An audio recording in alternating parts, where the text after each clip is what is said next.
Sir, योजनाओं की तो बात हो गई, आपने विस्तार से उसकी सोच भी बता दी, लेकिन इम्प्लीमेंटेशन भी उतना ही ज़रूरी है। आज आप रोहतक में समस्याएं सुन रहे थे, एक बुजुर्ग महिला आई, आपने उनकी पेंशन तुरंत दे दी। ऐसे कई बुजुर्ग हैं, 102 साल के दुलीचंद का नाम आया, तमाम सोशल मीडिया पे विपक्षियों ने वायरल कर दिया। स्कूलों में जिस तरह से योजनाएं लाई गई, तमाम की स्कूलों में ट्रांसफ़र पॉलिसी के लिहाज से कई स्कूल खाली हो गए। क्रिटिसिज्म का भी तो मौका भरपूर मिलता है विपक्षियों को, चाहे पेंशन रुके या जीवित व्यक्ति को अगर मृत घोषित कर दिया जाए, उसके बेनिफिट्स रोक दिए जाएं। देखिए, जब कोई भी नई पद्धति शुरू होती है, नए काम शुरू होते हैं, आखिर इसको भी लागू करने के लिए तो मनुष्य है। मनुष्य गलती कर सकता है। देखना ये है कि गलती बोनाफाइड है कि मेलाफाइड है। मेलाफाइड को बर्दाश्त करेंगे नहीं, बोनाफाइड होगी तो सुधार की गुंजाइश है, एक बात। दूसरा, मैं धन्यवाद करता हूँ विपक्ष का। अगर विपक्ष के लोग इस प्रकार की गलतियां हमको बताते रहेंगे, हम इमीडिएटली ठीक करने के लिए पुनः व्यवस्था खड़ी करेंगे। हाँ, अगर कोई गलती हमको ना बताए तो हमें लगता है सब कुछ ठीक हो गया, या बताने के बाद हम ठीक ना करें तो हमारा दोष होगा।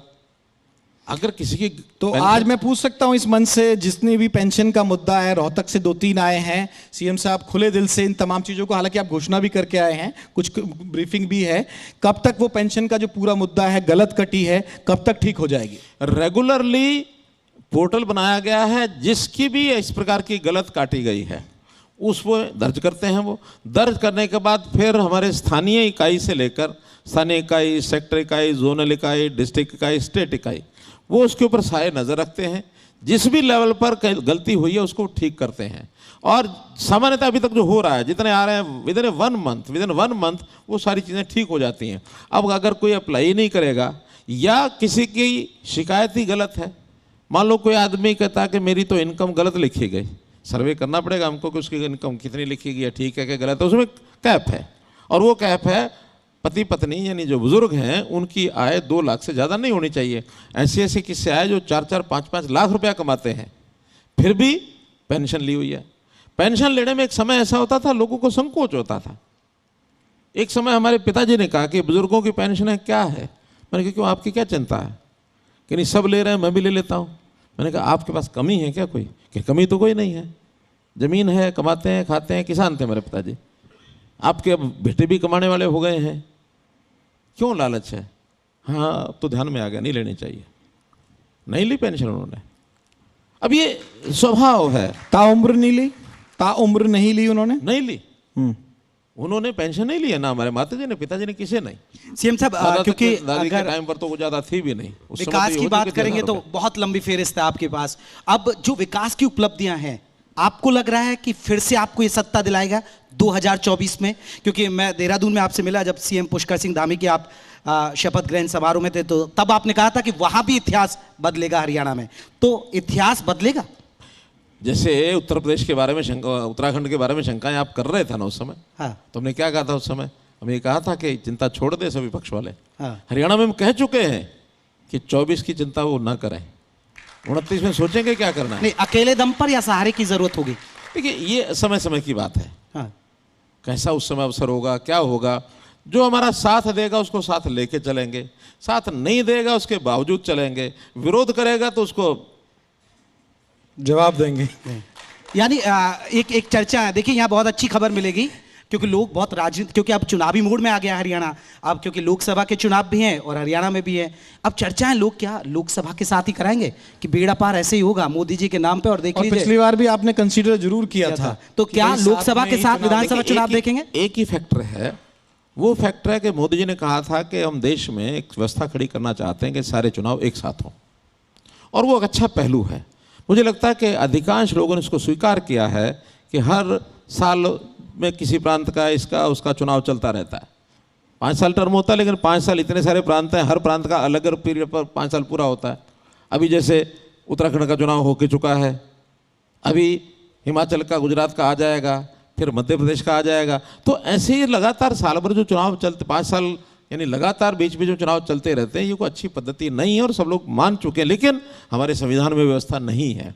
संविधानिक व्यवस्था धीरे धीरे खड़ी हो के सारे चुनाव इकट्ठे हों, या धीरे धीरे उनका जो टाइम पीरियड है उसको थोड़ा एक यानी संकेत दे रहा है कि लोकसभा के साथ हो सकता है, ये खबर है आप लोगों के लिए? मैं हो सकता है कि नहीं हो सकते वो नहीं कह रहा, मैं तो विषय बता रहा हूँ, सैद्धांतिक विषय कि उनको कैसे नजदीक लाया जाए। अगर उस दायरे में आ गए तो होने में कोई दिक्कत नहीं, हम 6 महीने पहले भी करा लेंगे। लेकिन अगर मानो ये होता है कि नहीं समय पर चुनाव कराने हैं, हम उसमें भी तैयार हैं। बल्कि हमको तो 2 टेस्ट अगर देंगे और दोनों में अगर सफल होते हैं, हमको तो डबल खुशी होगी। हम एक ही टेस्ट दे करके पास होते हैं, 2 कक्षाएं एक साथ पार कर ली एक ही साल में, तो 1 साल में 2 कक्षाएं पास करने वाला होशियार माना ही जाता है। लेकिन परीक्षा तो एक ही दी है, और अगर उसको 1 साल में 2 परीक्षाएं देने पड़ जाए और दोनों में पास हो जाए तो खुशी डबल होती है। अगर परिस्थितियां रही तो आप मना भी नहीं करेंगे? दोनों तरफ खुले हैं। केंद्र सरकार की ओर से या ऐसा माहौल बनता है कि इकट्ठे हमको कराने हैं, तो केवल हमारा प्रदेश नहीं, फिर और भी ऐसे प्रदेश हैं जो हमारे साथ जिन्होंने चुनाव लड़ा था हुआ था, तो फिर वो सारे इकट्ठे हो जाएंगे और अलग अलग समय आएंगे तो अलग अलग समय लड़ेंगे। लेकिन अभी बहुत जल्दी है इस विषय को कहना।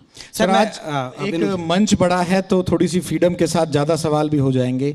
गठबंधन की सरकार कितनी कंफर्टेबल चल रही है, ये एक ऐसा सवाल है जो हरियाणा का हर जर्नलिस्ट तो कम से कम जानना चाहता ही है। हरियाणा के जो ऑफिशियल्स हैं वो भी इस बारे में बातचीत चर्चा करते रहते हैं।